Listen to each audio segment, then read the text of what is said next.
You know, when you really think about it, every single story we love, from the biggest blockbusters to the myths we grew up with, they're all circling one single powerful question.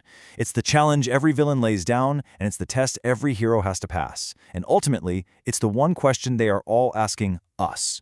Who are you? And you see it pop up everywhere. That big moment of truth. You've got a villain, right, like the terrifying Tai Lung in Kung Fu Panda, and he demands to know who this person is that dares to stand in his way. And then you get the hero's answer. Our guy Po, he finally steps up. And what I love is that he kind of stumbles through it. He's not smooth, but the answer is his. He's not just saying the words, he's claiming his identity because he finally believes it himself. And then, of course, you've got the other approach, the much more aggressive, and let's be real, way more memed about version. But you know what? The core idea, it's exactly the same. A final, world-shaking declaration of who you are. Okay, so this question, who are you? It's so much more than just a cool movie line. It's a fundamental challenge. It's the moment a story stops being about someone on a screen and suddenly turns around and starts asking us to take a good look at ourselves. I mean, think about it. Our entire culture is built on stories. They give us the vocabulary, the blueprints, the different possibilities for our own lives. They help us figure out not just who we are, but who we could maybe become. Which, of course, leads to a much bigger question.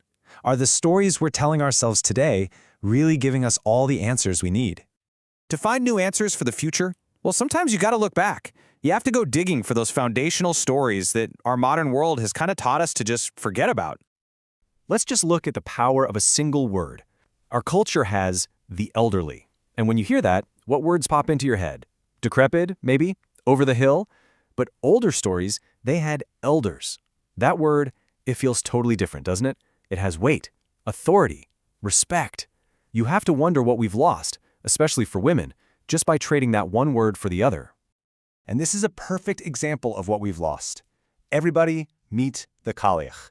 In some of the oldest stories from Britain and Ireland, it wasn't some bearded dude in the clouds who created the world. Oh no, it was a giant old woman, a creator, a force of nature, and definitely someone you did not want to mess with. And if you want to see that power in action, just listen to this. A priest tries to diminish her, to put her in a box by asking her age, and her response is just brilliant. She gives him this impossible, eternal task. She completely dismantles his whole attempt to categorize her. Now that is an archetype of power we've almost completely forgotten. Okay, so if these old myths hold the forgotten answers about who we can be, where do our stories tell us we can find the courage to actually become that person? Well, funny enough, the answer is very often in the water. Seriously, just think about it for a second. How many of our greatest stories of change, of mystery, of transformation happen right there at the ocean's edge? There's this deep, almost primal pull that draws us to it. But why is that? And hey, this is not some ancient feeling we've lost. This is right now. A Reddit user just looking for book recommendations absolutely nailed this modern obsession. We are still craving stories about mermaids and sea monsters because the ocean represents a place where magic and mystery still feel totally possible. And this goes way back. This isn't just fantasy. Go back over 100 years to the novel The Awakening. For the main character, Edna Pontellier, the sea was never just a pretty backdrop. It was her catalyst for change. Every single time she went into the water, she came out feeling stronger, more herself, and more empowered to rebel against the society trying to crush her.